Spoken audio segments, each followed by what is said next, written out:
tapal batas antara desa Mentega dan desa Mongol ini belum selesai pertanyaan. Ada beberapa paket yang telah dimenangkan kontrak dan ini juga secara progres anggarannya telah diambil oleh PT3. Menjadi kesepakatan dalam kontrak itu ya Mas. Ini menunjukkan bahwa DPR juga DPR juga punya andil dalam pembagian itu. Ini terbukti dengan beberapa anggota DPR yang terlibat kasus main proyek. Sebenarnya rasanya terlalu banyak ini pembohongan publik secara besar. Padahal sebelum apa? Sebagian teman-teman di parlemen saat ini ada kongkali main proyek. Terjadi waktu yang membahas beberapa tema yaitu menyangkut dengan proyek di beberapa titik berjalan beberapa titik, kemudian yang kedua menyangkut dengan masalah kapal batas desa dan yang akan membicarakan masalah proyek jalan itu adalah Ketua Komisi 3 Saudara Muhammad Kasir Sengaji.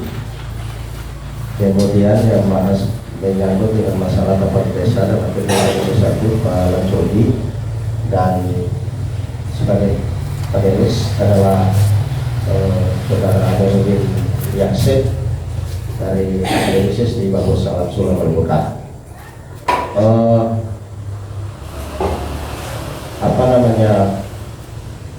Medium gagasan dalam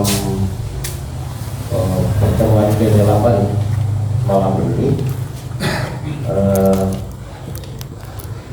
Malam ini juga live ya, kita live lewat FB, kemudian mono, dan insya Allah besok beritanya akan dirilis oleh 9 media di media bahasa Kami untuk ditulis di masyarakat dan bisa lewat channel YouTube Video Gagasan Grafiti. Untuk tidak memperpanjang, malam ini kita santai saja ya.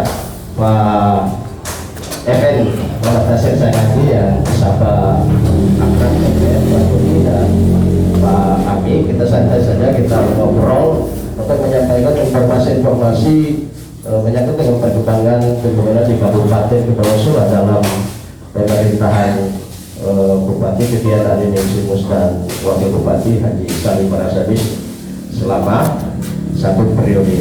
Capaian-capaian di berbagai sektor capaian itu kita batasi, kita hanya fokus pada beberapa titik jalan di wilayah Mongoli dan Kecamatan Sanana yang akan dikupas oleh Bang Eben sebagaimana yang sudah awal saya sampaikan tadi. Kemudian tapal batas desa yang saat ini lagi membuat masyarakat juga resah ya, tapal batas desa ini.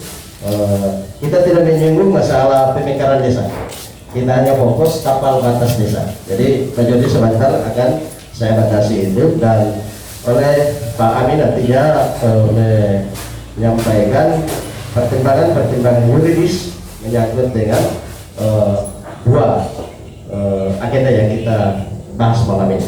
Baik, oleh teman-teman semua kita mulai dengan Pak Eben, silakan.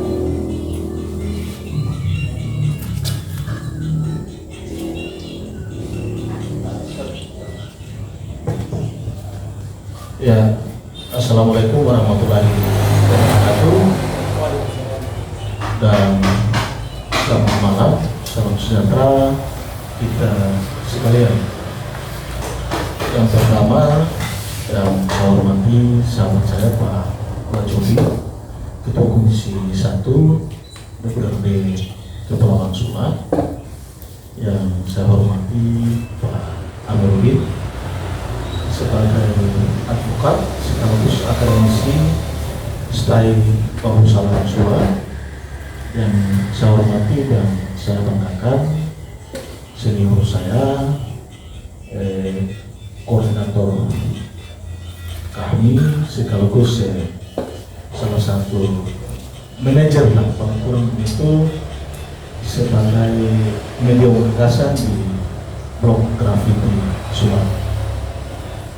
Para tamu yang berkesempatan hadir yang saya hormati, yang pertama-tama terkait dengan dialog pada kesempatan malam ini, atau bisa dikatakan sebagai cerita singkat lah terkait perjalanan APBD Kabupaten Kepulauan Sula. Yang pertama ingin kami sampaikan bahwa di DPRD itu ada beberapa alat kelengkapan. Yang pertama ada 3 komisi 1, komisi 2, komisi 3, dan ada alat kelengkapan lain, ada badan anggaran, badan musyawarah, bandek atau yang disebut dengan badan pembuatan perda, badan perda, dan ada badan kehormatan. Alhamdulillah ketika kami dipilih menjadi anggota DPR, saya Pak Joli, sampai dengan saat ini kami masih tetap ada di tim anggaran DPRD Kabupaten Kepulauan Sula. Oleh karena itu, terkait dengan baik itu model penganggaran sampai pada pengeksekusian anggaran tersebut dalam bentuk belanja modal terkait dengan belanja pembangunan di daerah ini pasti kami terlibat. Oleh karena itu ada beberapa hal yang perlu kami sampaikan terkait dengan tupoksi saya di Komisi 3. Nanti selanjutnya mungkin bisa ditambah oleh Pak Lajoli di Komisi 1. Di Komisi 3 ini sudah 2 kali kita melakukan on the spot di beberapa titik kegiatan baik jalan maupun jembatan di Kabupaten Kepulauan Sula. Ada fenomena baru di pemerintahan ini. Ada fenomena baru bahwa ada beberapa kontraktor, yakni pekerja pihak ketiga yang telah menang tender dan kontraknya jadi di Maret, sebagian jadi di Juni. Sampai dengan saat ini beberapa pekerjaannya tidak dilaksanakan. Kita ambil dari Mangoli Utara Barat, daerah Falabi Sahaya. Ada pembongkaran badan jalan di Saniahaya menuju Modapia dalam rangka untuk percepatan pembangunan terkait yang berikut terkait dengan untuk mengakses masyarakat dalam mencapai penerang dalam hal ini untuk PLN masuk di sana. Itu pemerintah daerah, eksekutif, tim anggaran eksekutif dan tim anggaran DPRD telah menyepakati melalui dinas teknis PU dan kita telah menganggarkan itu pembongkaran badan jalan di sekitar 1 miliar lebih, tapi sampai dengan saat ini pihak ketiga tidak melaksanakan pekerjaan. Yang kedua, di salah satu jalan itu Saniahaya menuju Modapui, itu Lapen, tidak dikerjakan. Yang berikut ada pekerjaan jalan lanjutan di daerah Buya Waikavia dengan totalitas anggaran berkisar 3,5 miliar. Dari pihak ketiga pun tidak dilaksanakan pekerjaan. Yang berikut pekerjaan jalan kawasan Waisenai itu ada sekitar 19 miliar lebih, tidak dikerjakan 0%.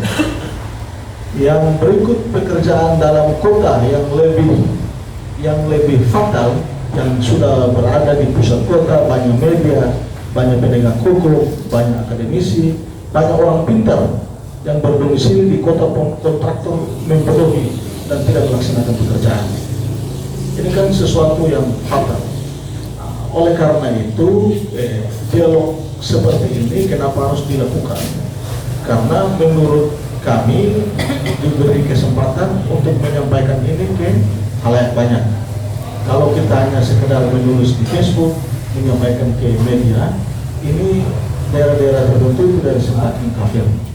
Tapi kalau dialog begini, teman-teman aktivis, LSM, maupun pihak-pihak lain yang berwenang untuk bisa mengeksekusi apa yang menjadi perbincangan kita. Oleh karena itu, kalau dalam sisi penganggarannya, itu kami di DPRD dan eksekutif telah menganggarkan berdasarkan kebutuhan masyarakat di daerah. Kalau misalkan ada yang berpendapat lain bahwa kontraktor begini atau pemerintah begini atau DPRD begini, berarti itulah asumsi masyarakat. Tapi pada intinya, mulai dari penganggaran sampai pada eksekusi anggarannya, kita telah menganggarkan. Ingin kami sampaikan bahwa pagu anggaran yang ada di dinas PU dan tata ruang itu di APBD awal itu dia sekitar pagu anggaran yang kita eksekusi di APBD Murni tahun 2023 itu yang termuat dalam APBD itu 93 miliar sekian. Dari 93 miliar ini kita belanja modal, belanja jalan, jembatan itu ada sekitar 63 miliar. 63 miliar yang terdiri dari dana alokasi umum dan dana alokasi khusus. Itu berarti yang dianggarkan sekitar 63 miliar ini itu berarti baru setengah pemerintah daerah atau melalui pihak ketiga mengerjakan baru sekitar 20 miliar lebih pekerjaannya. Berarti masih sisa 30 miliar lebih pihak ketiga tidak melaksanakan perintah undang-undang sebagaimana pemenang tender melaksanakan kegiatan. Oleh karena itu berarti secara tidak langsung pemerintah daerah dalam hal ini eksekutif dan DPRD telah dibebani oleh kontraktor. Maka secara otomatis, secara pendekatan hukum, saya juga walaupun sarjana hukum tapi lebih jelas nanti disampaikan oleh Pak Amrudin. Secara hukum ini kita di tanggal 30 November itu kemungkinan besar teman-teman DPRD dan pemerintah daerah mengetuk APBD tahun 2024. Berarti secara tidak langsung pekerjaan ini telah dianggap selesai dengan sendirinya. Kita berhadapan dengan APBD baru tahun 2024. Dari sisi itu ingin kami sampaikan ke teman-teman yang berkesempatan hadir ini, ada beberapa paket yang telah dimenangkan kontrak dan ini juga secara progres anggarannya telah diambil oleh pihak ketiga. Karena kontrak jadi berarti pencairan 20% atau 15% atau 30%, pihak ketiga sebagian besar sudah ambil uang itu. Dengan cara bagaimana uang itu harus dikembalikan, maka teman-teman DPRD kami telah tadi menginventarisir berbagai macam masalah terkait dengan paket jalan yang dilaksanakan oleh pihak ketiga ini untuk segera kembalikan uang tersebut. Kalau misalkan teman-teman DPR dan pemerintah daerah tidak bisa menggunakan kewenangannya sebagai decision maker di pemerintahan ini untuk pihak ketiga mengembalikan uang ini, berarti teman-teman kontraktor tidak mengembalikan uang ini, berarti secara tidak langsung mereka juga sengaja mencoba untuk melawan dan secara tidak langsung dikategori kontraktor ini cukup kepala angin. Cukup kepala angin ini berarti secara tidak langsung kita secara bersama-sama untuk menyampaikan ke pihak penegak hukum bahwa titik-titik mana yang sampai saat ini pekerjaannya masih 0%. Secara hukum berhadapan dengan subjek yang bersangkutan, tapi secara ekonomi, secara kapital, dan secara kebutuhan dan kesejahteraan masyarakat, ketua masyarakat Sula disalahkan. Yang paling dirugikan adalah masyarakat Sula. Yang paling disalahkan adalah DPRD dan pemerintah, dianggap bersekongkol untuk mencuri uang rakyat.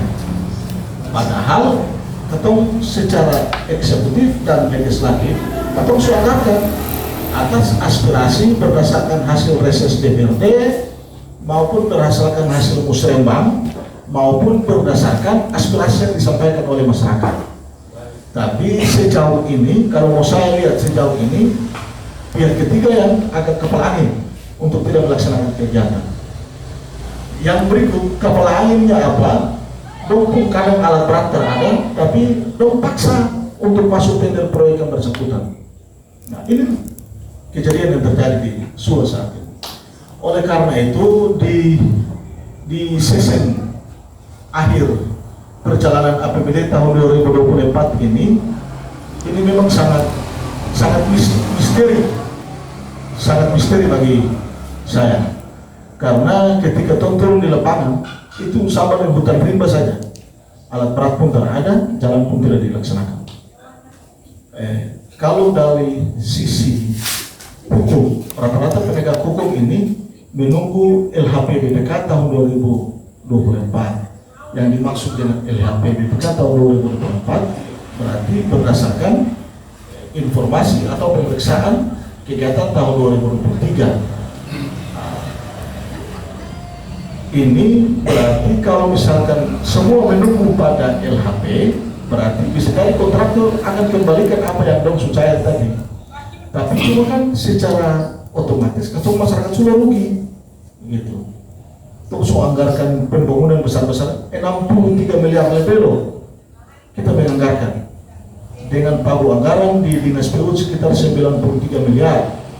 Di APBD perubahan itu terjadi kenaikan sekitar 21 miliar. Jadi total pagu anggaran di Dinas PU ada sekitar 119 miliar. Dia pagu terbesar kedua setelah Dinas Pendidikan, habis itu Dinas Kesehatan, Dinas PU. Kalau misalkan pagu anggarannya besar begitu, baru pembangunan tak ada sama sekali, perjalanan visi misi daerah ini model pemain apa yang harus mau dibanggakan terkait dengan kesejahteraan, kebahagiaan, pendapatan masyarakat tidak ada sama sekali. Itu dari sisi kesejahteraan pembangunan.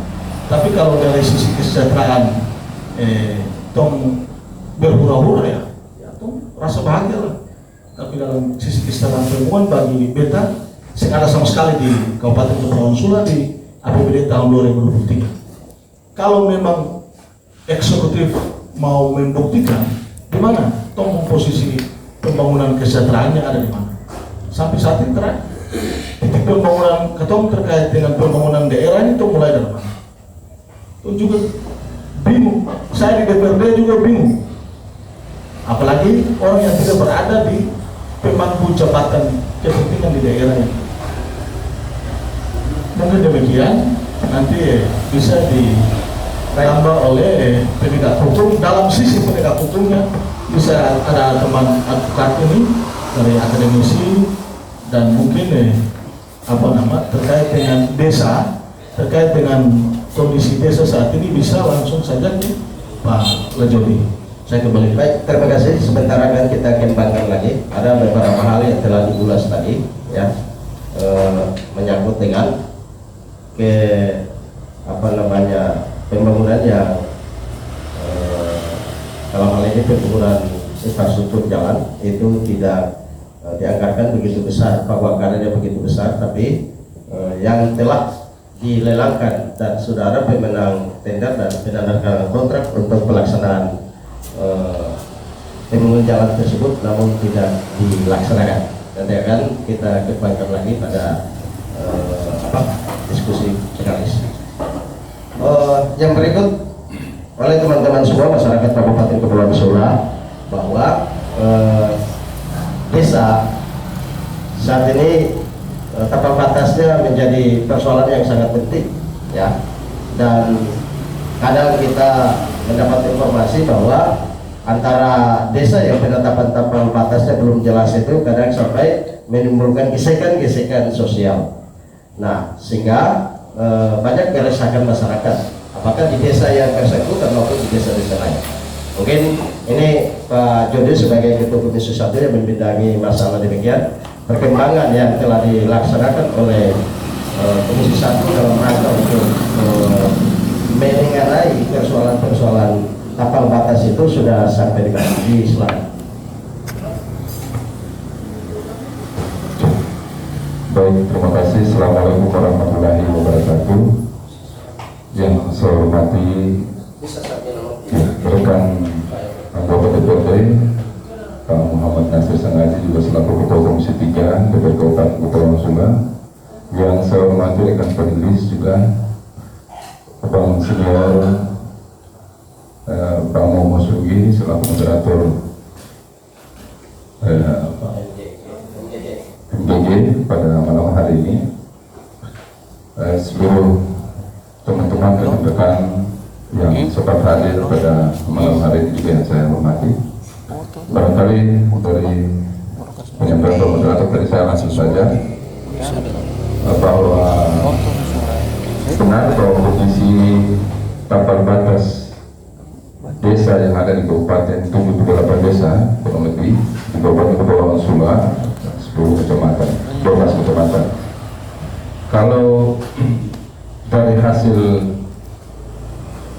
pemantauan bahkan kemudian hubungan kerja Komisi 1 ke desa-desa di seluruh Kabupaten Kepulauan Sula, kita boleh katakan bahwa hampir semua desa yang ada di Kabupaten Kepulauan Sula itu tapal batasnya masih belum jelas atau masih bermasalah seperti itu, sehingga memungkinkan ada gesekan-gesekan sosial yang terjadi di antar desa ketika ada momentum-momentum nasional semacam 17 Agustus atau acara-acara besar lainnya yang harus melibatkan keaktifan dari pemerintah desa, bahkan juga melibatkan masyarakat.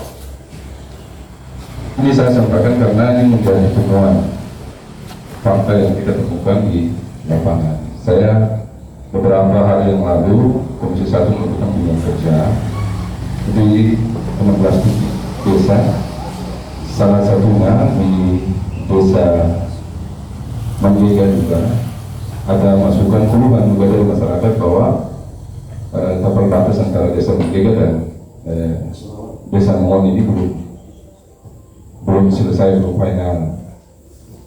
Itu hampir juga menimbulkan gesekan pada waktu festival kemarin, ya. Kalau tidak salah itu festival kemarin pada saat 17 Agustus, maaf, pada saat pemasangan gapura.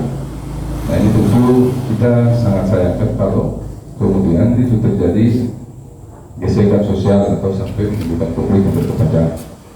Nah, saya ingin sampaikan bahwa sebenarnya Komisi 1 dalam hal menyelesaikan tapal batas desa ini sifatnya kita adalah memantau kondisi lapangan dan kemudian kita menindaklanjuti ini bersama dengan pemerintah daerah, dalam hal ini bagian pemerintahan desa, pemerintahan yang menangani tentang desa. Dan beberapa kali pertemuan dan bahkan juga koordinasi yang kita lakukan semenjak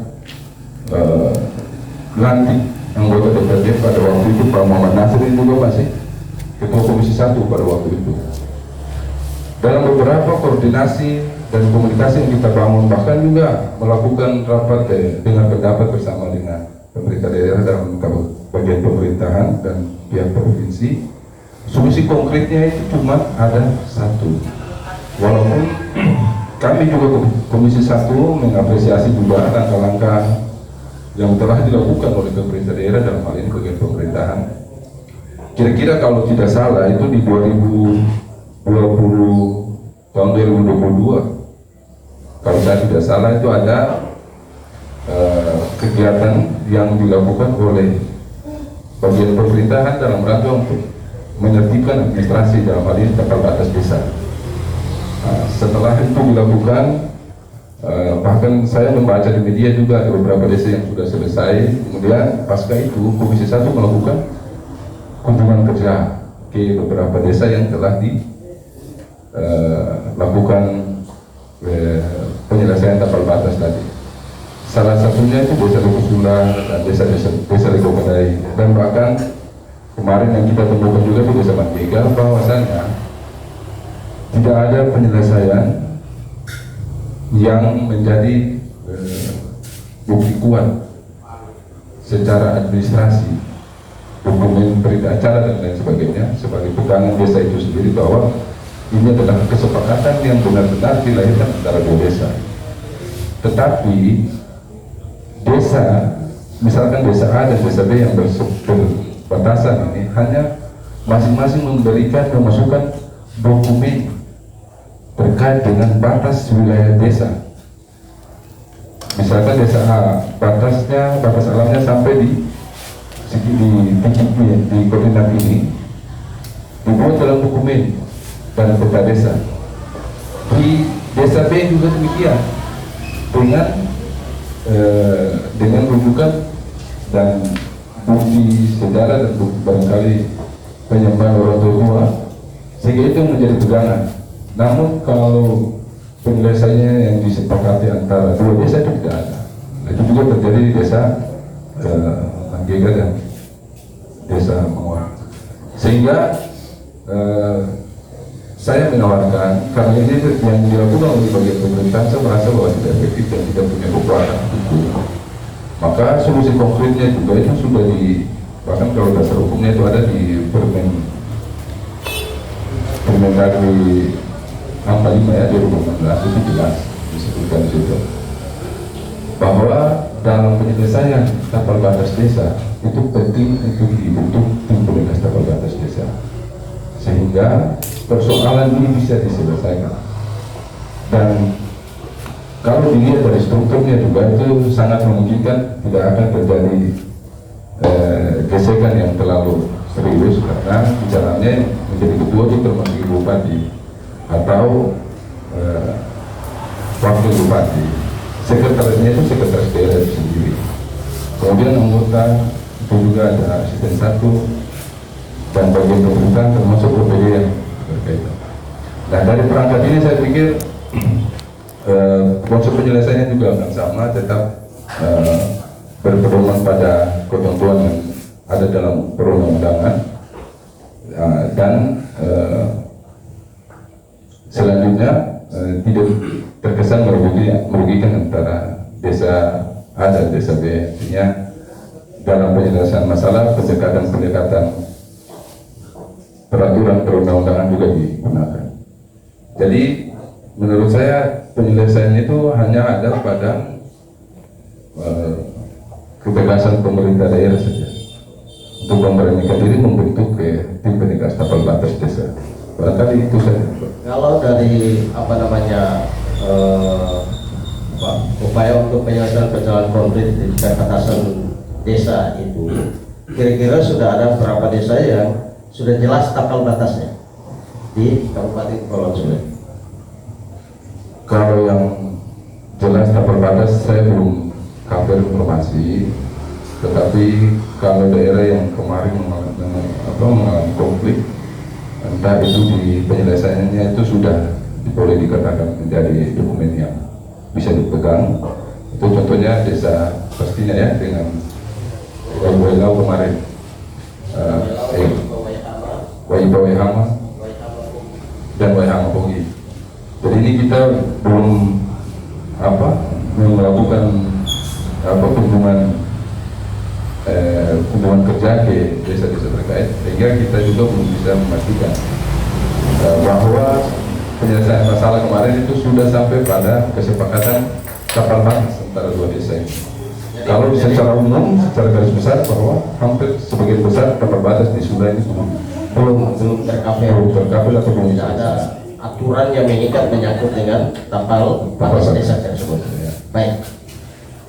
Selanjutnya kepada Pak Kamerudin Jakset, dari gambaran tapal batas desa maupun proyek penerbangan kontrak yang kemudian sudah masuk 6 sampai 7 bulan sejak Mei Juni sampai dengan bulan Oktober dan beberapa waktu kemudian kita masuk Desember ini itu belum jalan, belum dilaksanakan dan anggaran misalkan 100 miliar lebih untuk jalan tersebut 20-30% itu telah dicairkan.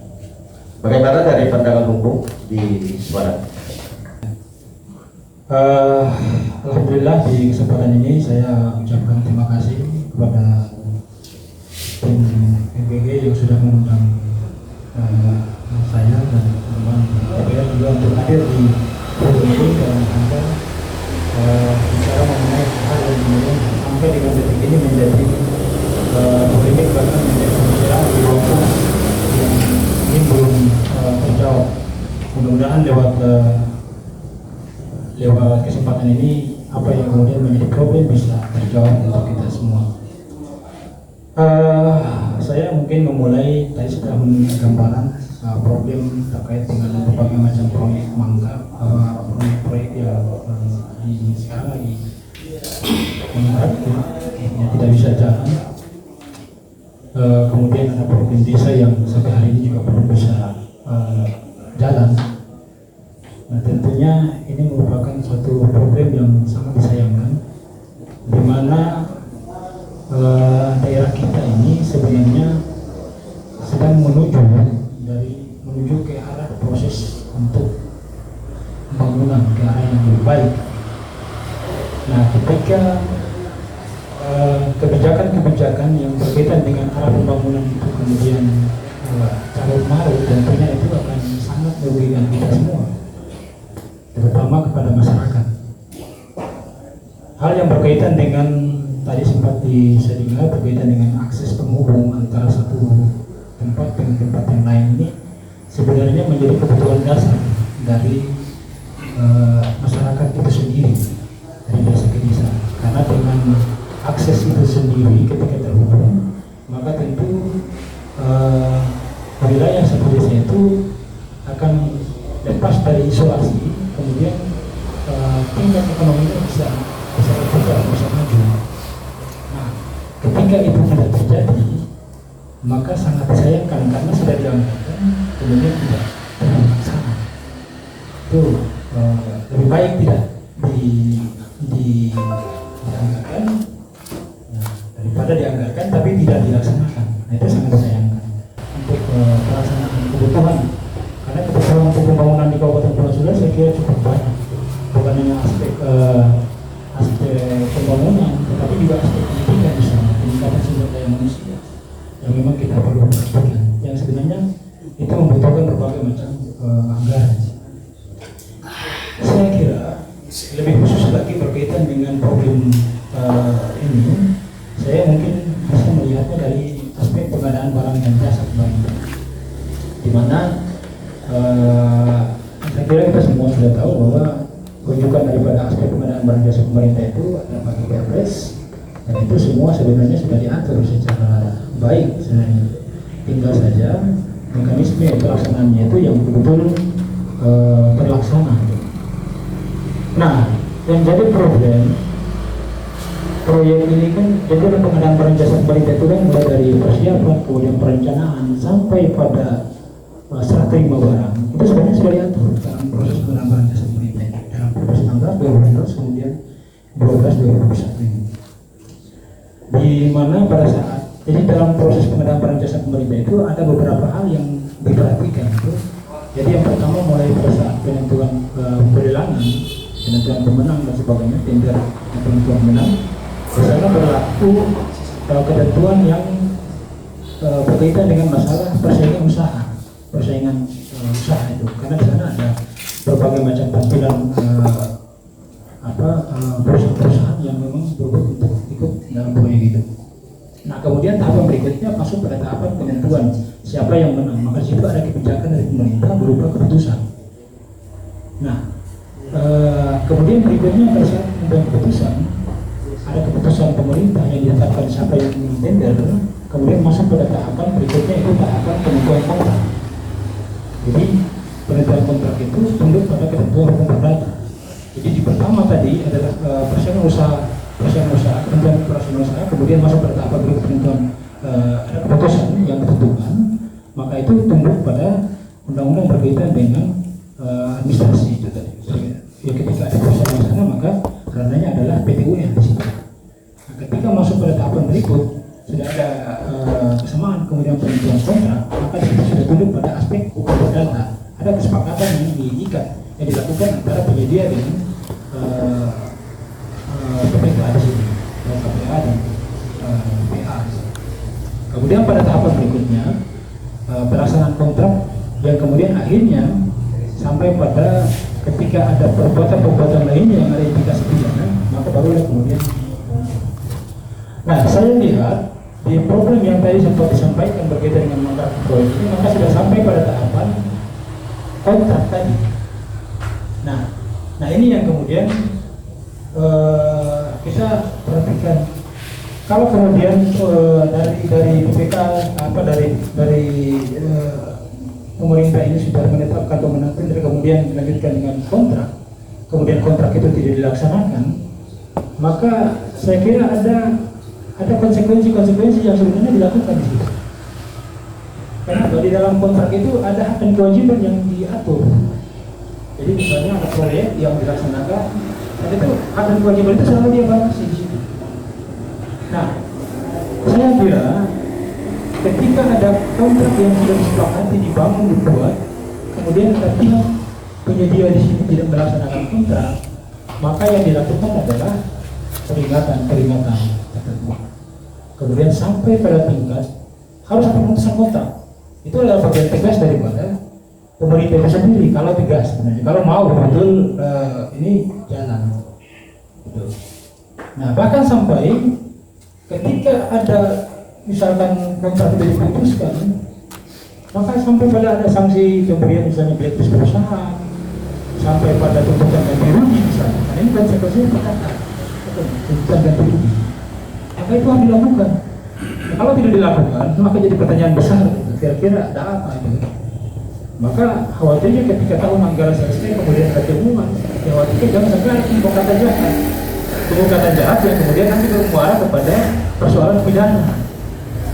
Ada persekongkolan di dalamnya. Bahkan sampai dikhawatirkan diduga jangan sampai pada saat penentuan pemenang itu pun kemudian jadi atur. Nah ini yang kemudian menjadi persoalan itu. Jadi sehingga saya kira di kesempatan ini ya, ketegasannya ada pada pemerintah ini yang kemudian sudah mengikatkan kontrak, tinggal tegas apakah ini mau dikembalikan, maka konsekuensinya harus ada ganti rugi karena tidak ada etikat baik. Karena suatu kontrak yang dibangun terus ada etikat baik, kalau tidak ada etikat baik maka konsekuensinya lain. Itu namanya perbuatan melawan hukum perdata itu, ataupun juga perbuatan melawan hukum pidana nantinya ketika ada niat jahat dari awal untuk melakukan. Nah sehingga dalam hal ini sangat dibutuhkan itu ketika pemerintah itu dituntut oleh publik, ketika tidak ada maka akan menjadi pertanyaan besar.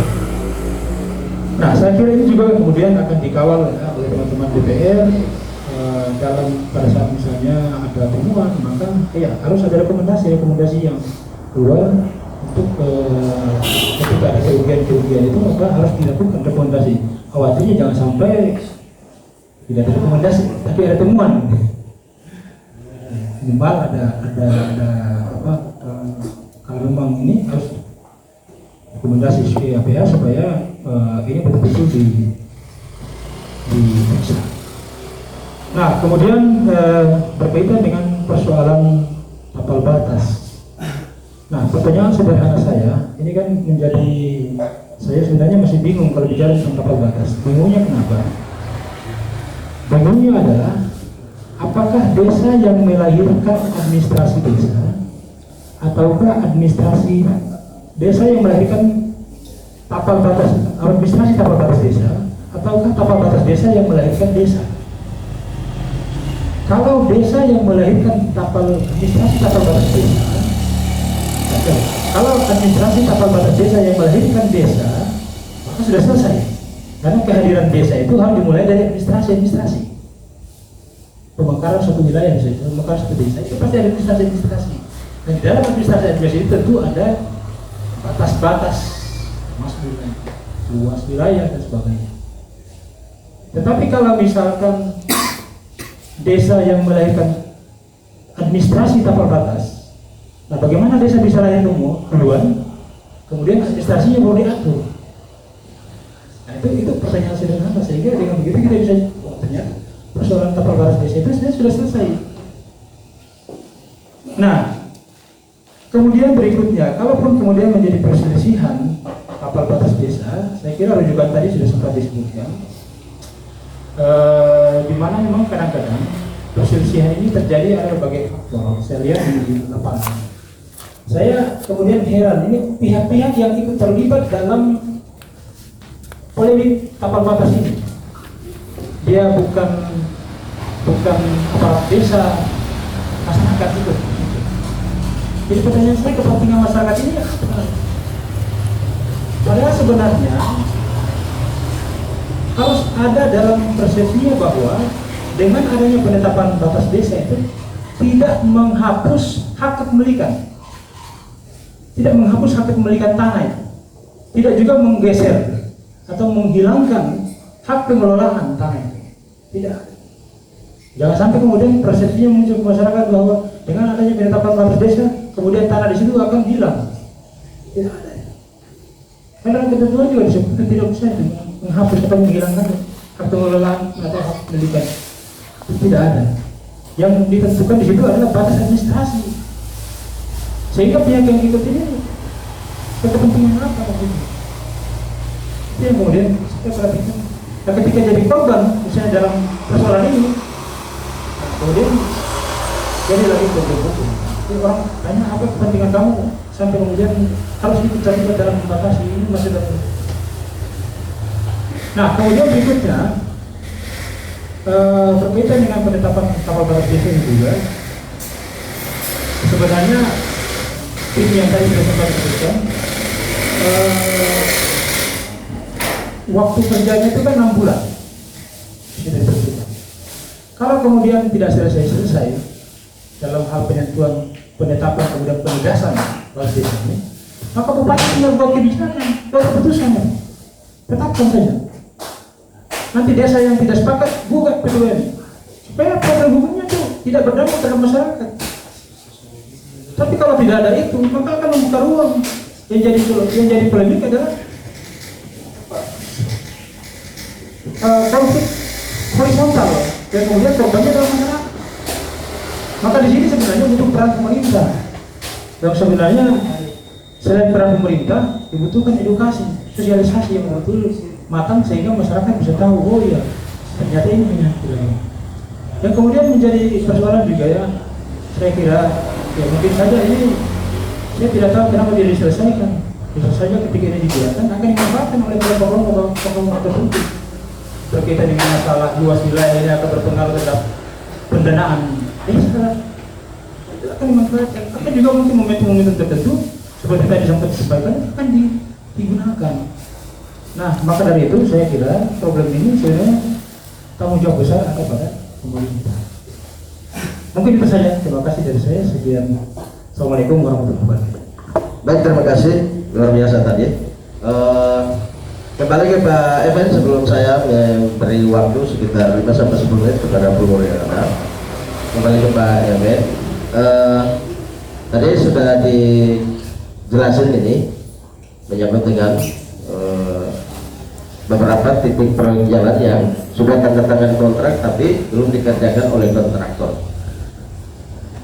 Saya mau tanya sih kira-kira setelah mengetahui ini berapa kali reses kemudian mengetahui tentang perkembangan di lapangan, kontraktor belum melaksanakan, bahkan di dalam kota Sanana sendiri kontraktor mengabaikan itu.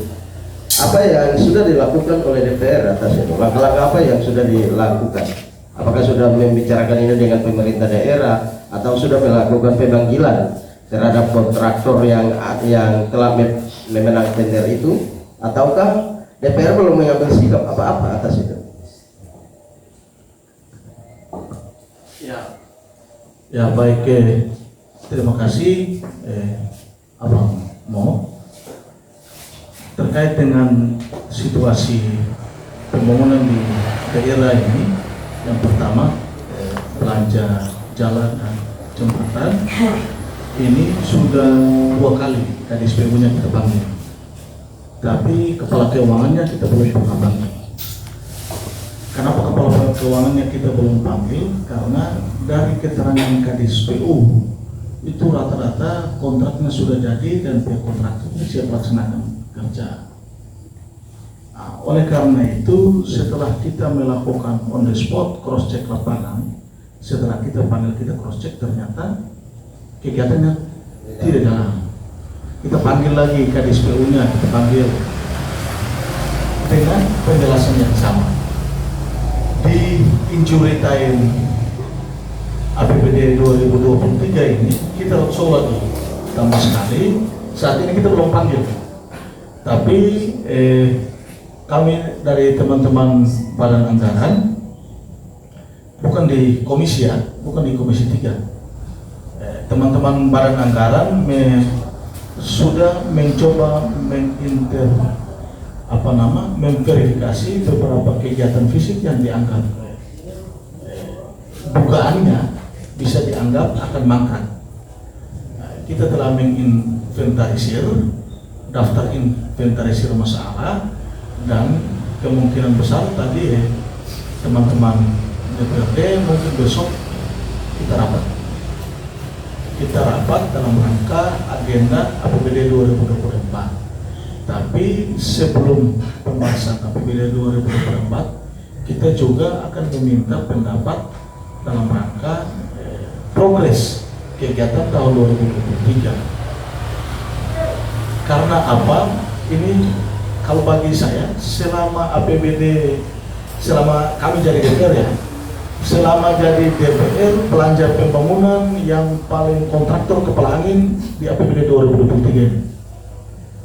Selama kita menganggarkan belanja jalan dan jembatan, itu kontraktor yang dianggap kepala angin di APBD 2023. Karena rata-rata proyeknya tidak dilaksanakan. Jangan contoh di Pulau Mongoli terlalu jauh kasusnya. Di Kali Waibau. Di Waibau itu rencana jembatan di Waibau itu kita 3 tahap itu sekitar 3,5 miliar. Tahap pertama telah dilaksanakan kegiatannya oleh pihak ketiga. Tahap kedua anggaran sudah ada, proyek pemenang sudah ada, kontraktor tidak dilaksanakan. Di jembatan di Kali Waibau. Di dalam kota. Ini yang bicara dalam kota. Yang kedua terkait dengan jalan. Jalan ini tiap hari DPR menyanyi, Apalagi teman-teman DPR di wilayah kota telah menyampaikan. Contoh, pelabuhan menuju Waibau, terus Waikibet. Ada titik-titik rawan jalan yang itu menjadi prioritas pemerintah daerah. Dalam hal ini, tim anggaran eksekutif dan tim anggaran DPRD. Kita fokus untuk rehabilitasi jalan di dalam kota ini segera dilaksanakan. Dan kita sudah panggil Kadis PU dan kontraktor siap melaksanakan kegiatan. Tapi dengan mau berakhirnya tahun anggaran tidak dilaksanakan. Jadi untuk Kadis PU kita sudah 2 kali panggil, tapi kabar keuangannya belum. Maka dengan injury timeline kita panggil. Jangan sampai jalannya sengkarja tapi uangnya sudah 50%. Ayo tentu khawatirkan di situ. Berarti sudah kalau mengikut subjek yang bersangkutan dong proses hukum. Cuma yang merugikan masyarakat. Kalau misalkan belanja jalannya kalau pakai dak, bagi saya itu tidak terlalu trivial, tidak terlalu masalah. Tapi kalau belanjanya pakai daun, lebih baik uang daun itu belanja sumber daya manusia. Atau menghibah anggaran itu sebagian ke OKP maupun kampus dalam rangka pengembangan sumber daya manusia misalnya. Atau pembangunan lain yang menguntungkan masyarakat. Nah, oleh karena itu, tapi bukan festival Tanjung Wahab, Pak. Ya itu juga tidak masalah kalau misalkan kegiatannya dilaksanakan. Tapi kalau kegiatan DAU, misalkan belanja jalan, jembatan, DAU tidak dilaksanakan, rugi dong, kita rugi, sangat rugi.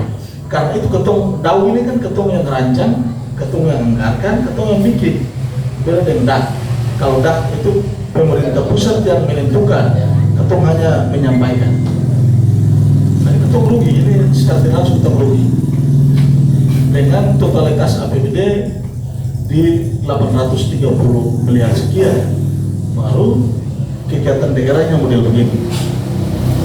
Baik, kira-kira kemudian ini sudah disampaikan tadi oleh Pak Ketua Komisi 3 bahwa ketika program ini tidak jalan berarti merugikan karena dananya dana down. Nah, dari sisi hukum yang tadi perencanaan pelelangan kemudian kontrak itu pada masuk pada hukum perdata. Gitu.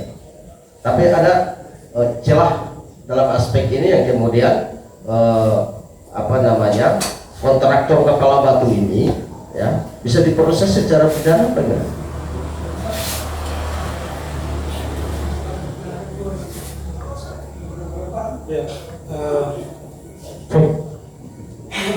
Ya, jadi memang ini untuk sementara ini kan masih dalam tahapan proses pelaksanaan kontrak. Jadi kontraknya kan yang jelas 1 tahun anggaran. Nah, ada batas kontrak juga. Bahkan juga kadang-kadang dalam pelaksanaan kontrak itu ketika selesai waktu masih ada adendum. Ada kesempatan, kita ada permintaan adendum yang nanti diminta oleh pihak kontraktor dan itu pun harus sepakati maka akan dilakukan. Nah, tentu ada waktu yang memang menjadi deadline untuk pertanggungjawaban negara, sehingga itu menjadi tanggung jawab pemerintah dalam hal ini. Maka berbeda dengan kontraktor-kontraktor yang tidak punya etikat baik ini, saya kira semua sudah dituangkan di dalam kontrak. Yang menjadi kesepakatan dalam kontrak itu yang harus dilakukan, karena perjanjian yang dibuat oleh kedua belah pihak itu menjadi undang-undang bagi para pihak kemudian, sehingga harus tunduk pada kontrak. Bila mana ketika pelaksanaan hak dan kewajiban itu tidak terlaksana, sebenarnya ini kewenangan pada pemerintah yang cukup besar dalam hal ini memberikan kesempatan kepada kontraktor. Tidak boleh kontraktor yang mengatur kita. Kan jadi beda kalau kontraktor atur kita, berarti kan jadi persoalan itu. Kenapa kontraktor bisa atur? Padahal kan kontraktor punya kewenangan yang cukup besar begitu. Untuk menghentikan kontrak itu didorong dalam kontrak. Bila mana dalam hal-hal evaluasi dilakukan ini tidak ada peringatan-peringatan yang disampaikan dalam hal untuk tuntutan supaya kontrak itu bisa dilaksanakan, tidak dilaksanakan, maka bisa dilakukan penindakan-penindakan berkaitan dengan itu semua. Jadi memang sejauh ini belum bisa masuk pada ranah itu karena masih banyak tahapan pelaksanaan kontrak. Ya. Baik, ada waktu sekitar 10 menit yang akan saya berikan kepada Blur. Silakan. Assalamualaikum warahmatullahi wabarakatuh. Buat pemateri yang saya hormati dan Kawal 1 sebagai Kawal 1 dan penadis. Buat abang gue ya, abang Man dan Sidi. Saya mau kasih tahu, sedikit ini tentang apa yang disampaikan oleh bapak-bapak yang tadi DPR tadi itu. Yang pertama saya lihat bahwa dari Pak Nasiri sendiri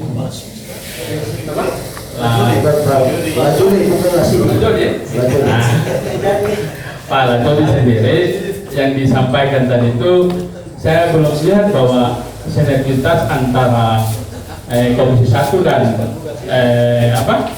pemerintah untuk menyelesaikan persoalan tapal desa, karena apa yang disampaikan tadi itu semuanya terkesan sendiri-sendiri untuk berjalan. Ini juga suatu masalah yang harus dicermati secara bersama untuk penyelesaian tepat batas. Itu untuk Pak Jody dan tentunya untuk Abang Man saya lihat bahwa di dalam penyampaian kue pembangunan, kalau kita mau lihat secara ini di DPR Solo ini saya rasa paling adil untuk pembahasan DPR penyelesaian kue-kue untuk di kepala Kapolda. Kenapa saya bilang itu?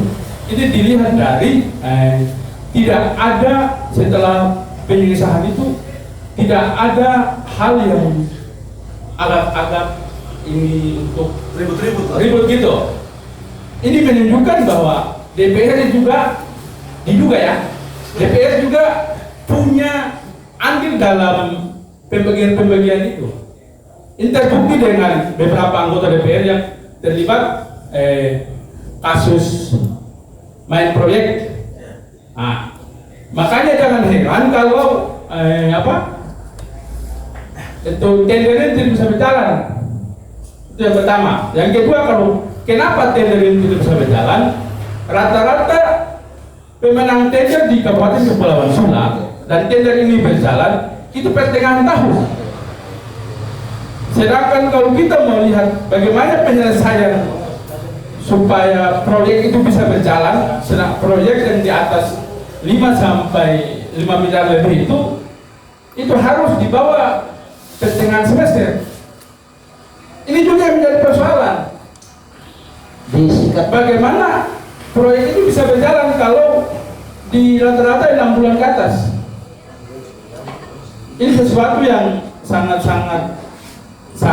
ini sangat miris kalau kita mau lihat. Cermati apa yang disampaikan oleh Ketua Komisi 3 lewat hasil investigasi lapangan, itu real kasuistik soal jalan tadi, itu real karena Ketua Komisi tidak berapologi, tapi turun langsung di lapangan. Beda apologi di medsos dengan beda turun di lapangan, karena soal kasus jalan itu bagi beta publik su bicara, cuma kadang media juga jaga menulis, jaga terturun ke sana baru jaga menulis kawan-kawan medis begitu. Media printer ya? Iya, ada begitu. Itu yang media plat merah Mungkin. Jadi beta yang terlalu panjang dan lebar, beta mencoba menganalisa apa yang disampaikan Ketua Komisi 3 tadi, itu sangat jelas. Tinggal respon kelompok solidaritas sosial, civil society, soal apa yang sudah diangkat oleh Ketua Komisi 3. baik. Jadi harus jadi respon publiknya, karena ini sudah berbasis fakta. Jangan terjadi. Berarti tanggung jawab saya lagi. Ya. Terus diskusi lagi. Untuk narasumber yang kedua tadi soal kapal batas, bagi beta Komisi 1 juga sudah berusaha, cuma kapal pemerintahan ini juga bagaimana bahasanya, bagaimana terlalu litlap, karena soal kapal batas itu pukul di Guatemala itu paradoks, itu menggunakan konflik yang besar. Bahkan pernah terjadi pemelawan antara anak-anak Kote, anak Guatemala dan medsos. Kok pemerintah sudah itu terapkan ruang publik, kenapa bisa selesai? Pemerintah saat ini terlalu banyak bikin pembangunan publik secara masalah, padahal seminggu apa itu. Baik, sudah. Terima kasih. Mungkin itu saya kembalikan. Sudah lewat 1 menit, jadi saya ucapkan terima kasih. Tepuk tangan buat Pak Najamuddin. Disampaikan oleh Pak Ketua Komisi 3 dan 1 sangat bagus. Saya di Ketua Komisi 3 saya menghipotesis dan pemuka. Yang pertama, kenapa saya berhipotesisnya penyampaian Ketua Komisi 3? Karena begini, sekarang legislatif sama eksekutif sudah menyediakan bahannya, sudah menyediakan. Sementara ada pihak ketiga. Pihak ketiga ini dari mana? Pihak ketiga ini tidak diketahui, sehingga seakan-akan Piatung mau berjuang satu sama lain gitu. Jadi saya berhipotesis gini, sudah dilakukan duluan, baru kita ini rembuk untuk membagikan apa yang sudah disediakan oleh legislatif dan eksekutif tadi. Baik, dipahami. Berikut Selanjutnya oleh Pak Ketua Komisi 1, bagi saya begini, karena kasus ini sudah lama, kasus yang orang berlain selama di kota mana sudah orang berlain. Ya, kasus tapal batas langsung Mestinya pemerintah daerah dan DPRD melakukan satu format untuk warga, karena warga ini punya penderita, pasti mengikuti penderita. Buat format sehingga warga tidak semena-mena membuat skema desa dengan ini dompe kemauan sendiri begitu. Sehingga harus menunjukkan pada ini satu format dari pemerintah daerah tadi, lalu dirujuk dalam satu regulasi yang baku dalam pemerintah daerah, baik perpu atau apa. berarti untuk kebijakan pemerintah daerah yang pasti gitu. Iya, Baik, terima kasih. Iya, saya kembalikan. Silakan. Kemudian dengan beberapa kontraktor nakal di Sula. Terkait dengan anggaran ini, karena beta masyarakat, salah satu masyarakat yang merasa dirugikan dengan ulah-ulah kontraktor nakal di Sula, maka beta mau mengeluh siapa lagi, gitu kan? Jadi untuk sekedar informasi bahwa untuk beta di yang sementara domisilinya Desa Mongon di kompleks Sungai Sawu itu sudah terjadi 16 kali banjir.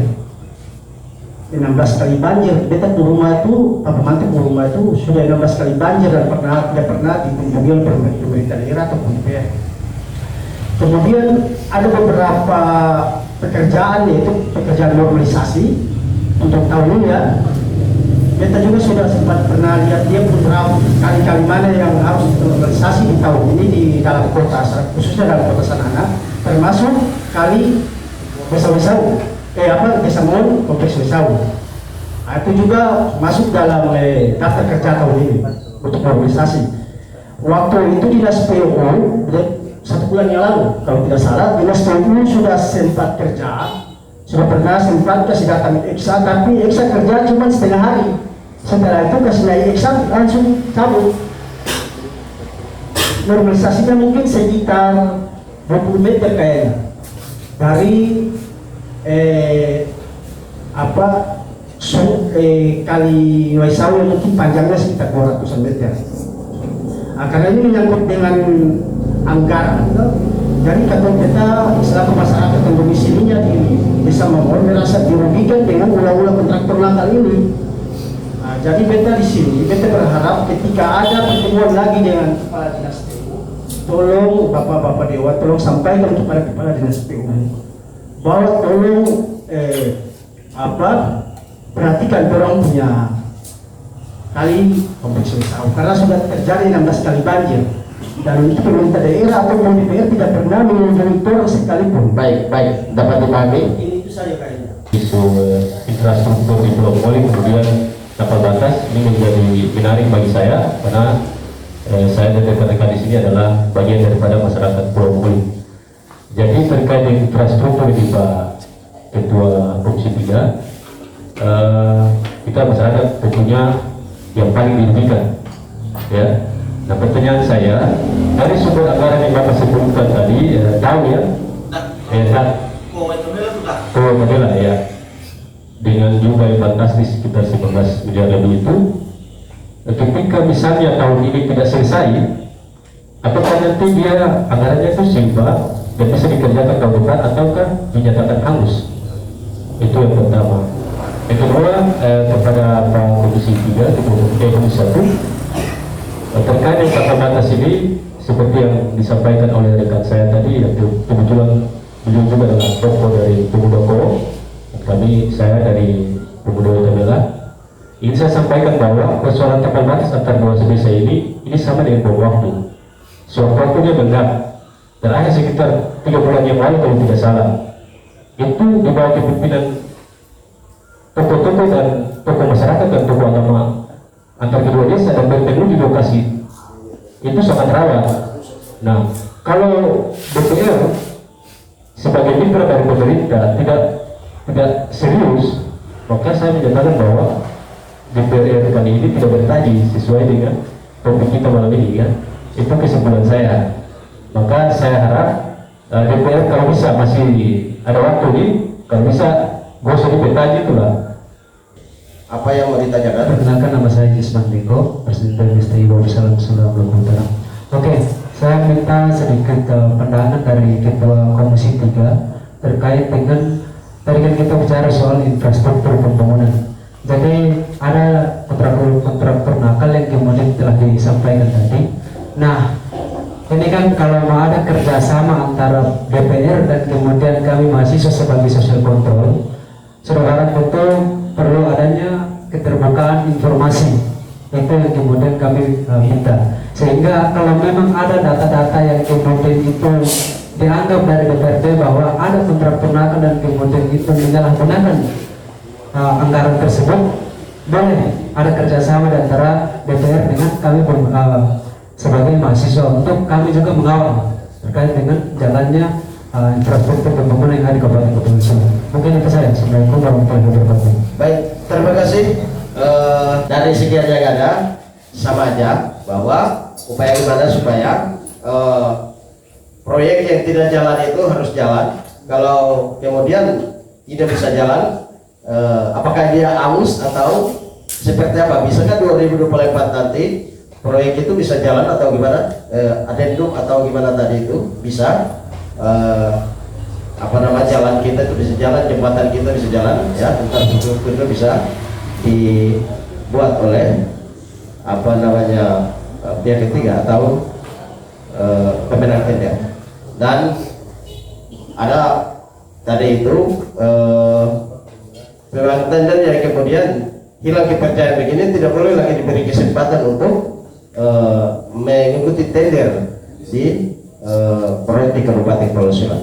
Kemudian juga dengan tapal batas harapannya adalah bagaimana kebijakan pemerintah daerah secepatnya, karena kita tidak tahu sewaktu-waktu bisa saja terjadi dan itu merupakan bom waktu bagi kita semua. Disilakan buat Pak Muhammad Nasir Sangaji duluan, kemudian dilanjutkan dengan Romo dan teman-teman sekalian.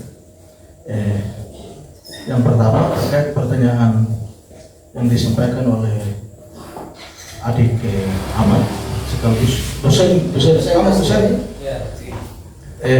terkait dengan soal pembahasan APBD dan eksekutif dan legislatif tetap adil, karena menurut pendapat kami, pandangan kami terkait dengan penganggaran ini, kalau misalkan kepentingan rakyatnya telah diakomodir, ya tidak mungkin teman-teman di legislatif dan eksekutif gentol-gentol gitu. Itu yang pertama.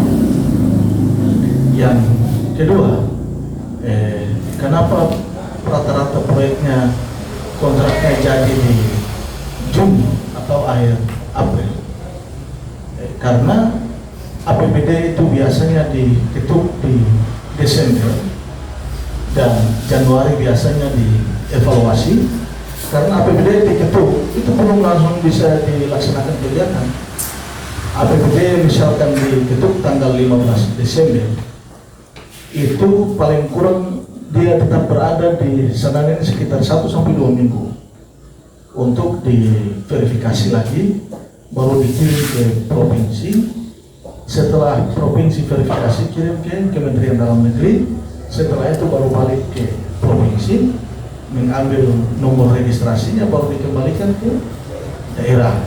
Jadi proses APBD itu lebih lama, makan waktu sekitar 1 bulan lebih lah paling kurang. Sehingga proses dan kesiapan kegiatan itu kadang dia agak terlambat. Yang itu yang pertama dalam sisi normatifnya. Yang kedua, biasanya APBD telah diketuk, itu ada kepentingan yang masuk di situ, sehingga ada biasanya terjadi pergeseran anggaran. Jadi misalkan ada kepentingan orang mau ini, mau B, mau C, terpaksa anggarannya digeser lagi. Biasanya begitu, biasa terjadi yang saya lihat di daerah ini, biasanya terjadinya seperti itu. Yang berikut apa yang disampaikan oleh Ahmad tadi, rata-rata kontraktor di Sula ini di tahun 2023 ini rata-rata menang tender yang saya sampaikan tadi. Menang tender, kontraknya jadi, tapi kontraktornya tidak melaksanakan kegiatan. Dan teman-teman DPRD sebagiannya menyisipkan pokok-pokok pikirannya ada di situ yang disebut dengan poker itu.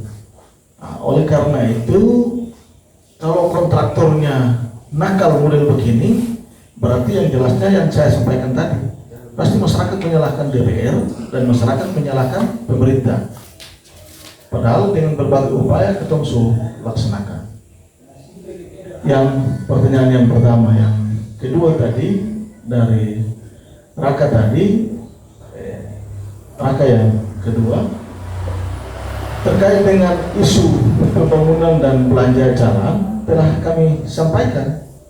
Tergantung teman-teman civil society baik ada di Presiden BEM, ada di HMI, ada di PMI maupun ada di OKP yang lain bisa mengevaluasi kegiatan ini. Nah, saya langsung saja dengan Presiden BEM menyampaikan informasi keterbukaan publik ini tidak perlu menunggu informasi yang disampaikan oleh DPR terkait dengan pembangunan jalan. Cukup membuka di LPSE, ULP sudah bisa tahu bahwa disulat jalan ini. Soal progres kegiatannya silakan datangi DPR atau bisa menyampaikan bahwa kegiatan ini dilaksanakan atau tidak. Tapi kalau soal informasinya itu di LPSE-nya cukup jelas. Pemenang tendernya A, pemenang tendernya B.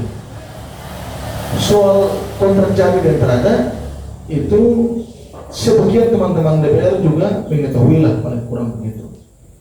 Dan berikut apa yang disampaikan oleh Pak Ahmad tadi, memang ada image buruk bahwa teman-teman sebagian teman-teman di parlemen saat ini ada kong kali kong main proyek. Tapi sejauh yang kami mengamati, ketika pembahasan anggaran tidak ada teman-teman DPR yang mengkalikom untuk main kegiatan. Silakan men-cross check kalau memang pembacaan publiknya lain. Silakan men-cross check, sejauh ini kami tidak pernah mengintervensi terkait dengan menggolkan kegiatan kami, terkecuali poker yang kami laksanakan. Tapi bukan kami yang kerjakan. Tapi misalkan pokok-pokok pikiran DPR yang kami tuangkan dalam pembahasan APBD itu dia masuk, tapi kami tidak laksanakan kegiatan itu karena ini isyarat undang-undang bahwa dalam menyusun APBD itu, dalam menyusun APBD ini ada 3. Yang pertama visi misi kepala daerah, dan kedua pokok-pokok pikiran DPRD melalui reses anggota DPR. Yang ketiga itu melalui musyawarah rencana pembangunan daerah. Itu tata cara pembahasan APBD. Kalau misalkan hasil reses dalam bentuk pokok-pokok pikiran tidak diakomodir, berarti biasanya pembahasan APBD itu dia ada goncangan lah, paling kurang begitu aman. Karena itu diatur dalam undang-undang. Dalam mukadimahnya kita bisa tahu mana visi-visi kepala daerah, mana yang menerangkan soal musyawarah rencana pembangunan daerah melalui aspirasi akademisi, mahasiswa, melalui musrembang di kecamatan-kecamatan sampai tingkat kabupaten, dan mana reses hasil reses anggota DPRD yang diukur dalam pokok-pokok pikiran DPRD. Jadi kalau main poker ya rata-rata DPR seluruh kabupaten kota pasti. Tapi kalau di Sula itu kalau main proyek kayak beta kayaknya maupun teman-teman yang lain kayak terada main proyek kalau kurang gitu. Tapi kalau poker ya iya karena itu dijamin oleh undang-undang. Jadi kita tidak melaksanakan kegiatan. Itu yang semestinya menjadi tanggung jawab ketemu semua, baik di DPR, di eksekutif maupun teman-teman media maupun OKP yang lain. Kalau menang tender ini kan tender ini untuk semua orang. Nah, yang menjadi masalahnya pemenang tender tidak melaksanakan kegiatan, itu menjadi masalah di sini. Yang merugikan adalah masyarakat. Itu yang sangat merugikan. Nah, yang terakhir terkait dengan drainase ini atau soal normalisasi kali di tahun anggaran 2023 ini, kalau beta salah ya. Mudah-mudahan ini didengar langsung, kalau misalkan live bisa didengar langsung oleh Kadis PU dan teman-teman media bisa konfirmasi langsung ke KSPO. Tapi betul belum cukup level lah terkait dengan bahan tubuh APBD terus postur anggaran di Dinas PU. Kalau tidak salah di Dinas PU telah menganggarkan 1 miliar lebih terkait dengan normalisasi kali. Itu di Kecamatan Saranen ada sekitar 2 atau 3 kali yang normalisasinya di tahun 2023. Di Pulau Mongoli itu ada 10 kali yang dinormalisasi. Tapi sejauh ini yang ketum cross check di lapangan, normalisasi pun tidak dilaksanakan, kegiatan jalan juga tidak dilaksanakan. Mudah-mudahan ini didengar langsung oleh KSPO. Jadi seakan-akan kontraktor ini juga membodohi masyarakat, pihak teknis juga membiarkan untuk kita dibodohi gitu. Dan bisa jadi ada yang menganggap bahwa DPR juga turut membodohi masyarakat. Jadi kira-kira begitu.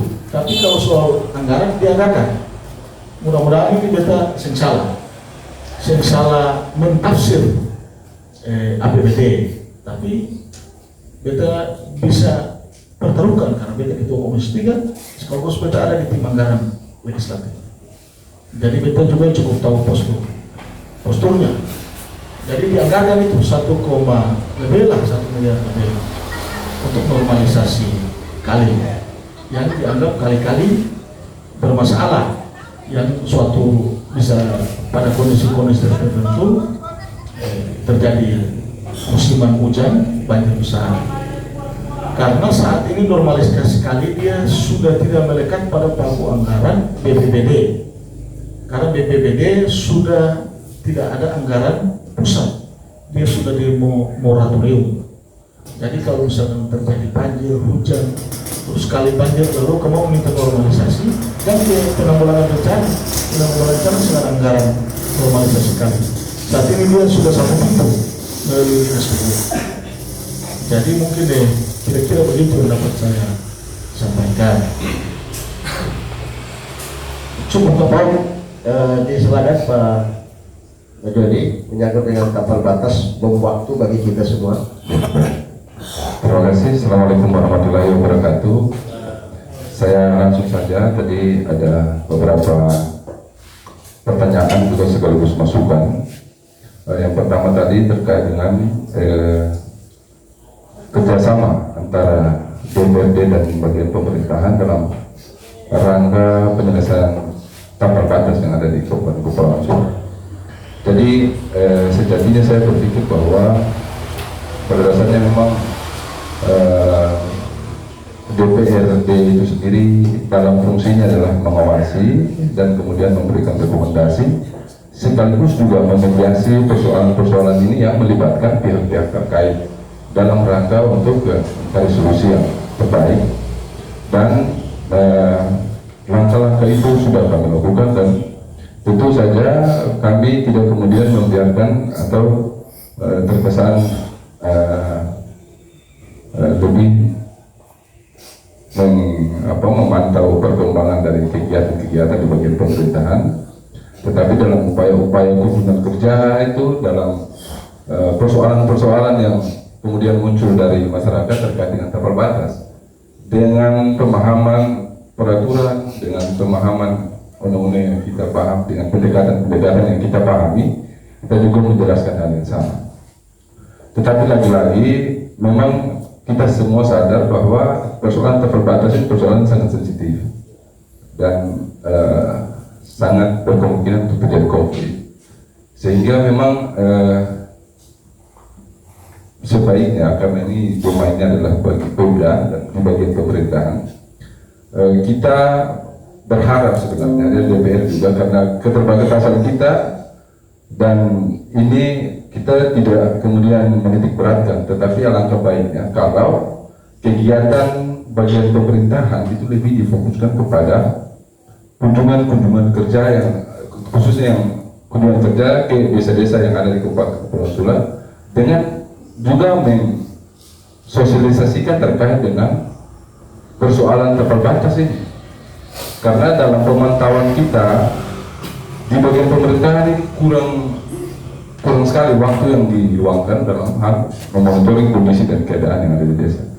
Jadi saya berkesimpulan, dan itu terjadi beberapa kasus yang sebelumnya, bahwa pada saat sudah ada persoalan baru pemerintah daerah hadir di sini. Tetapi yang ini kemudian yang kita sayangkan, kenapa kalau berpeluang kita tidak coba membangun pendekatan dengan cara persuasi, mengedukasi. Kan kalau langkah-langkah sederhananya, saya pikir hal teknisnya terkait dengan persoalan tapal batas ini, bagian pemerintahan itu sangat paham karena memang bidangnya di situ, termasuk dengan mediasi antara tokoh-tokoh agama, kepala desa, bagian kepala wilayah kecamatan untuk melahirkan satu musyawarah mufakat dengan memperhatikan dokumen-dokumen administrasi pemekaran desa sebelumnya.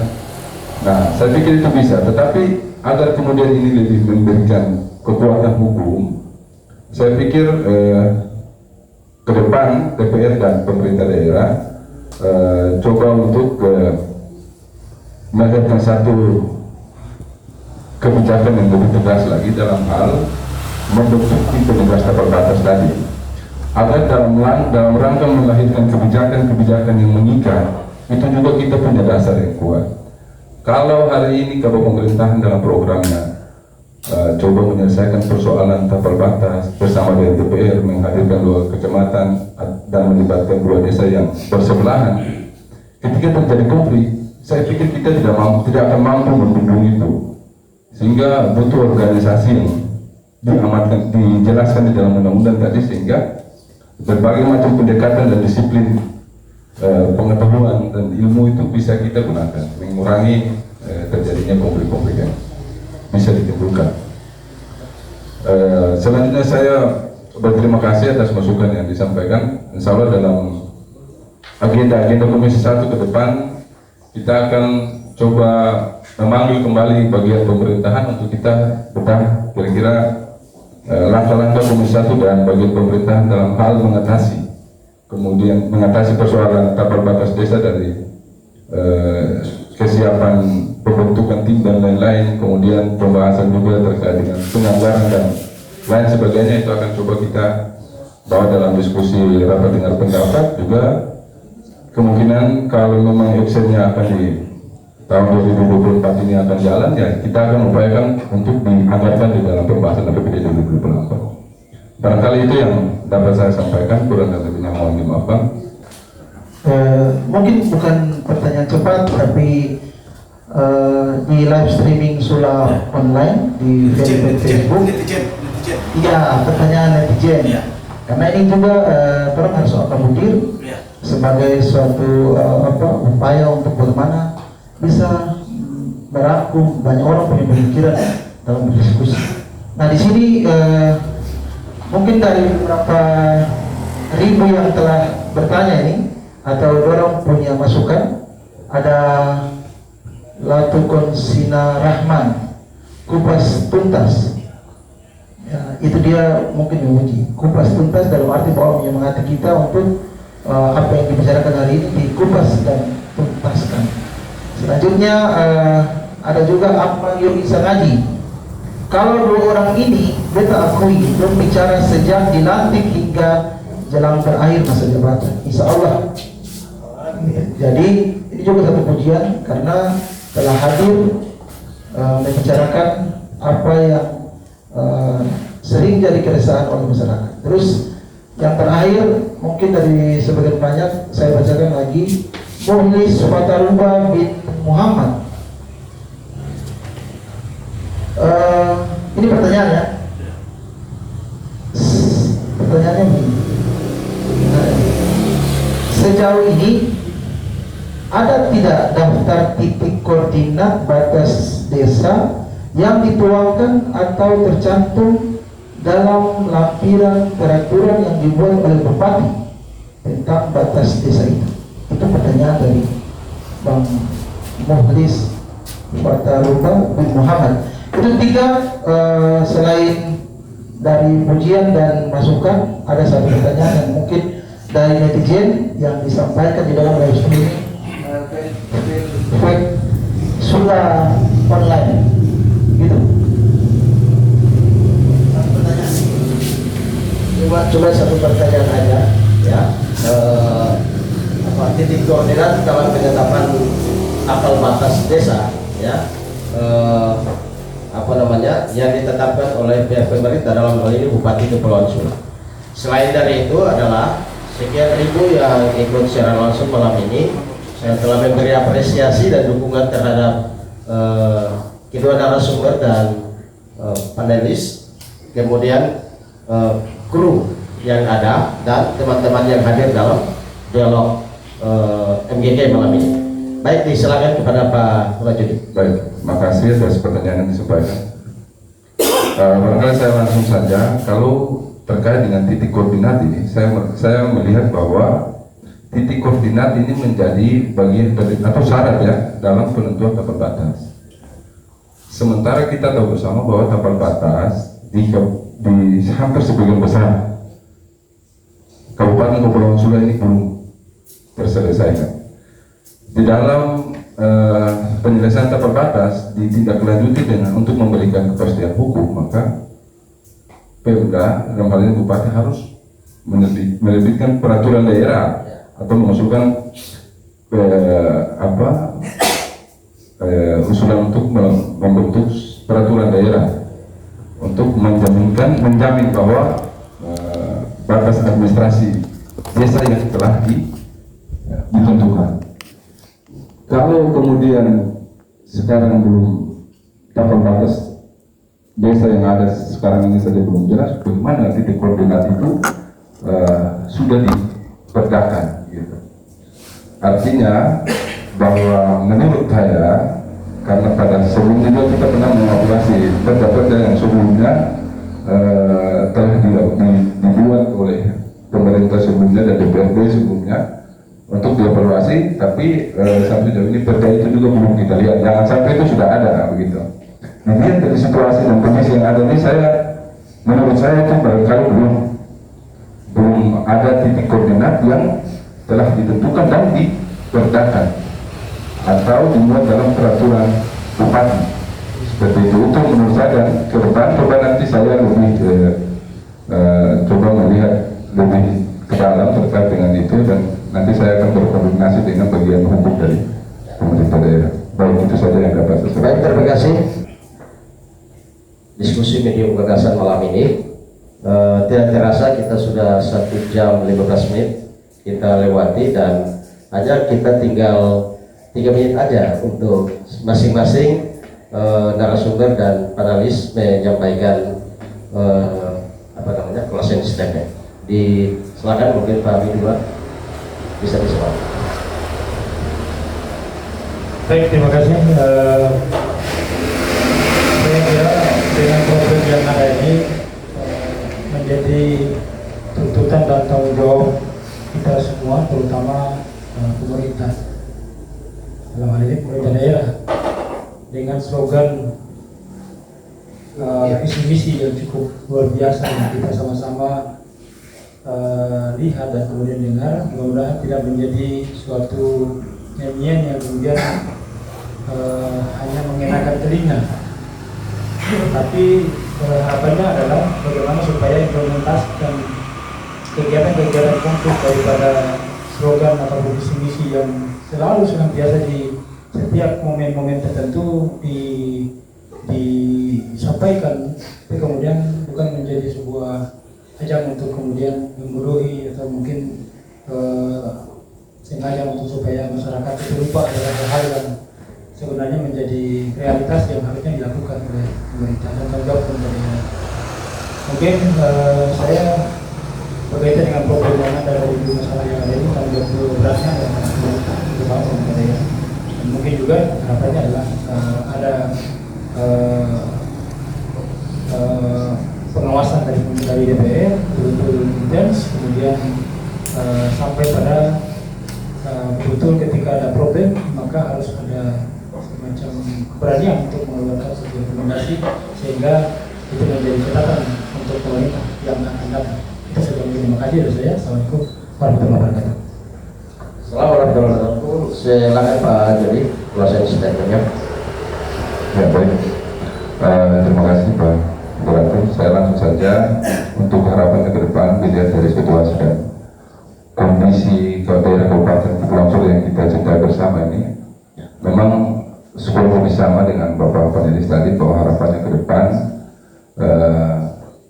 ini semua dapat menjadi pelajaran hal yang kurang kita di pemerintahan selanjutnya bisa dilengkapi, dan tentu saja karena ini momentum politik, harapan saya bahkan kita semua mengajak kepada seluruh masyarakat Kabupaten Kepulauan Sula untuk dalam momentum ini menggunakan pilihannya dengan tepat, dengan menggunakan kecerdasan, hati berani tanpa ada unsur-unsur yang lain, sehingga apa, kita berdoa juga berharap lahir dan ada satu model kepemimpinan yang memang benar-benar dapat melahirkan program-program yang pro terhadap masyarakat, juga bisa menyelesaikan tidak seluruhnya, tapi sebagian besar visi dan misinya dalam rangka untuk mensejahterakan masyarakat Kabupaten Kepulauan Sula. Saya pikir mungkin itu yang dapat saya sampaikan. Terima kasih. Baik, terakhir dipersilakan Pak Evan untuk menyampaikan closing statement. Ya baik, terima kasih teman-teman dialogis pada kesempatan malam hari ini. Yang pertama, dari pihak DPRD kami meminta maaf karena pandangan publiknya agak bisa dikategori jorok lah terhadap parlemen di Bukit Harapan pada saat ini. Itu yang pertama. Yang kedua, kami berharap teman-teman media maupun OKP maupun pihak kampus agar sama-sama kita mengawal visi-misi Sula Bahagia dalam rangka episode di APBD terakhir. Ini APBD fund saya yang terakhir tahun 2024 bulan Desember, pembahasan APBD terakhir. Jadi sama-sama kita mengawal. Kenapa sama-sama kita mengawal? Karena ada regulasi, akan ada regulasi baru tahun 2024 ini setelah pemilihan DPR di bulan 4 itu teman-teman di parlemen DPR saat ini mengusulkan calon bupati, 2 orang dari DPRD Kabupaten Kepulauan Sula akan DPR yang mengusulkan untuk terkait dengan Imam yang melakukan pertarungan calon bupati di tahun 2024, dan teman-teman DPRD akan menyiapkan nama pengganti calon bupati. Oleh karena itu kita berharap, seluruh masyarakat berharap bahwa SKPD maupun teman-teman di DPRD ketemu sama-sama mengawal baik dalam aspek pembangunan, kesejahteraan masyarakat, pendapatan per kapita bermasyarakat, harus sama-sama mengawal dalam rangka kesejahteraan dan kesenangan rakyat ke depan. Oleh karena itu saya berharap, semoga visi-misi Sula Bahagia ini ada titik terangnya di tahun 2023 menuju 2024. Billahi taufiq wal hidayah. Wassalamualaikum warahmatullahi wabarakatuh. Baik, terima kasih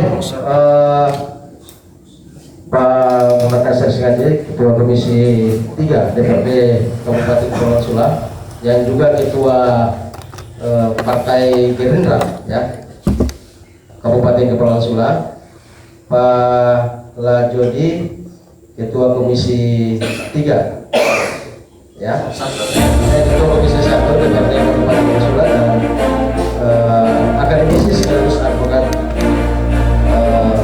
Pak Aliolin Yaksen. Atas kehadirannya di media Gagasan, kami biasa menyampaikan ucapan terima kasih yang sebesar-besarnya, tidak bisa bosan ketika mendapat undangan dari media Gagasan untuk hadir dalam webinar perkembangan pembangunan di Kabupaten Kepulauan Sula. Media Gagasan dan seluruh kru menyampaikan ucapan terima kasih kepada seluruh masyarakat yang dapat mengikuti siaran live streaming dari teman-teman media ya, dan insya Allah besok akan dirilis, 9 media akan dirilis berita ini untuk dikonsumsikan kepada masyarakat, dan media Gagasan akan juga siapkan YouTube, channel YouTube untuk kemudian 2 atau 3 hari lagi dapat bisa diserahkan ke masyarakat. Harapan kami semua oleh pemerintah daerah Kabupaten Sulang bahwa sudah bahagia menjadi kawan bagi kami masyarakat. Namun sampai saat ini kami merasakan kami bahagia sebagaimana yang dicanangkan oleh pemerintah Pamsa saat ini. Demikian atas nama umum sekali lagi kami sampaikan terima kasih mengikuti acara dialog pada malam ini. Kami akhiri billahi taufiq wal hidayah. Wassalamualaikum warahmatullahi wabarakatuh.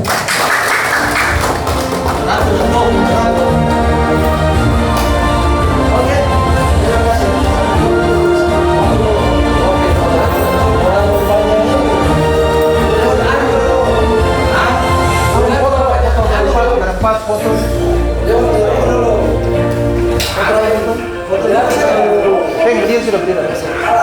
Mari sampul.